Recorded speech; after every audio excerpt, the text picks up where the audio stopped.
Hi, my name is Riley, and I'm going to be explaining nets and drawings for visualizing geography. The first thing we want to start with is nets. Nets are basically just, if you cut up a shape with like a box cutter. So, like, let's take a square, and then our net of that would be 1, 2, 3, 4, 5, and we can't forget the top, so 6. Now let's just assume that all of these shapes were the same size, because they're kind of poorly drawn, but I'm not an artist. So we would number these size. So 1, 2, 3, 4, 5, 6.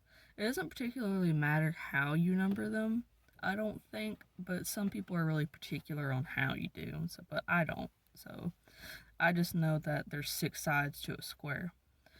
And that would basically be the net to this. So let's do another one. Let's say we need to do the net to this triangle.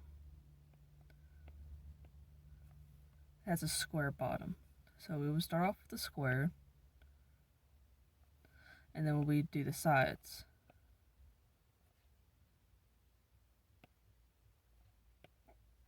And we would number them. 1, 2, 3, 4, 5. We wouldn't have a top to this one because it's a triangle and it comes up to a point like this.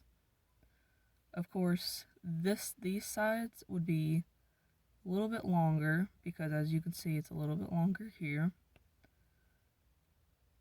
But for the most part, these sides would be longer and these sides would be shorter because, let's say this was the length of like 10 and this was the length of 5. So, yeah. Isometric drawings are basically just the side view of shapes, like what we just drew earlier of that square. They would consider this an isometric drawing because it shows the sides, like a triangle, a pyramid, as you would say. It's an isometric drawing. I can't really do a circle or a sphere, but I can try. We like the shading and stuff to show that it's round. That would be a isometric drawing too. How you can draw one is, most people, when they do squares, they like to do dots to make sure that everything is equal. I'm not really so tedious about it, but some people are perfectionists. So let's say, geez, I don't really know how to do it with the dots, but we can try. So let's just start with these 2 dots. And we would, hold on, extend our line here. Start out with the basic square shape. Let's extend our dots. I don't think I made enough. And then extend our line here. 2 lines here. Connect these. And then do that. And basically we have our poorly drawn square. You can number the sides if you want to, but since it's isometric, it won't show all of them, so I don't really see a point in doing that unless you just want to make it look pretty. Isometric drawings aren't that hard. You can label them with, they're mostly seen when you're doing area or parameter, when they do the, or like volume, when they're trying to get you to find the volume of things. Let's just say that was the, what do they call it again?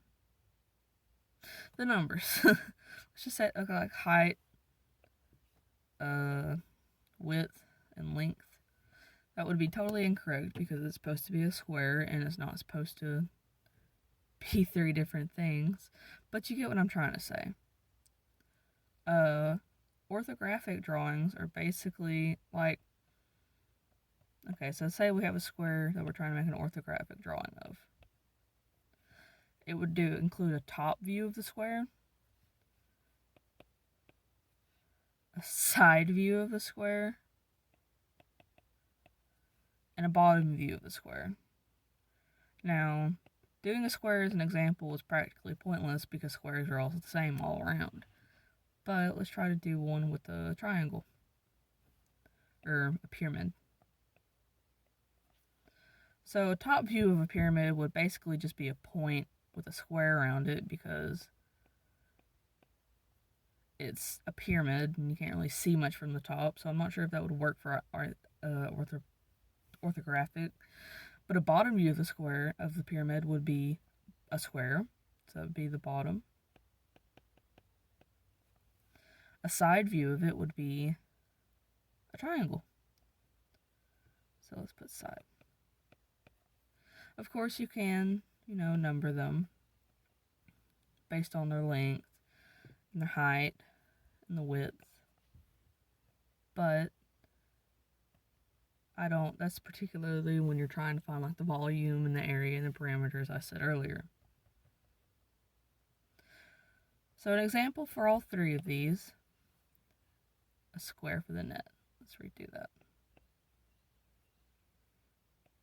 1, 2, 3, 4, 5, 6. 1, 2, 3, 4, 5, 6. That is a net. Isometric would be, well, basically it would be that, but since we're doing examples, let's pick another one. So this would be isometric.